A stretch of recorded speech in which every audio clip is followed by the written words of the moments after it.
আর একটা জিনিস বলেছিলাম এর আগে জুম্মায়, যে স্বার্থপর হওয়া যাবে না। কেমন স্বার্থপর হওয়া যাবে না? আপনি ভাবছেন যে আমার নামাজটা ঠিক আছে, আমি কোরআন পড়তে পারছি, আমার ফ্যামিলিটা ঠিক আছে, আমি হারাম ইনকাম করি না, মানে আমি আমি আমি আমি ঠিক হয়ে চলবো, হয়ে গেল। আপনি আর আপনার ফ্যামিলিকে নিয়েও ভাবলেন না, সমাজকে নিয়েও ভাবলেন না, আপনার জাতিকে নিয়েও ভাবলেন না। এটা হচ্ছে স্বার্থপরতা।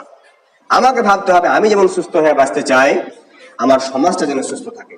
আমার ছেলে মেয়ে যেমন লেখাপড়া করে আমি বড় করতে চাই, আমি চাইবো আমার সমাজের, অন্তত গোটা জেলা দেশ নিয়ে তো আমরা পারবো না, অন্তত আমার সমাজের ছেলে মেয়েরা যেন লেখাপড়া করে মানুষ হয়। আমি যেমন চাইবো আমি নামাজ পড়ি, ভালো হয়ে চলি, আমি চাইবো আমার সমাজের মুসলমান ভাইরাও যেন নামাজ পড়ে। এইরকম সবাইকে নিয়ে ভাবতে হবে, সবারই উন্নতি নিয়ে ভাবতে হবে। সবাইকে নিয়ে যখন আপনি ভাববেন, আপনাকে নিয়ে অন্য কেউ ভাববে, আর এইভাবে একটা মজবুত সমাজ গঠন হবে। আর মজবুত সমাজ ব্যবস্থা যতদিন না গঠন হবে, একের পর এক মোদি চাচার টিমের লোকেরা আমাদেরকে ধরবে, টিপে টিপে মারবে, কেউ কিছু করতে পারবে না।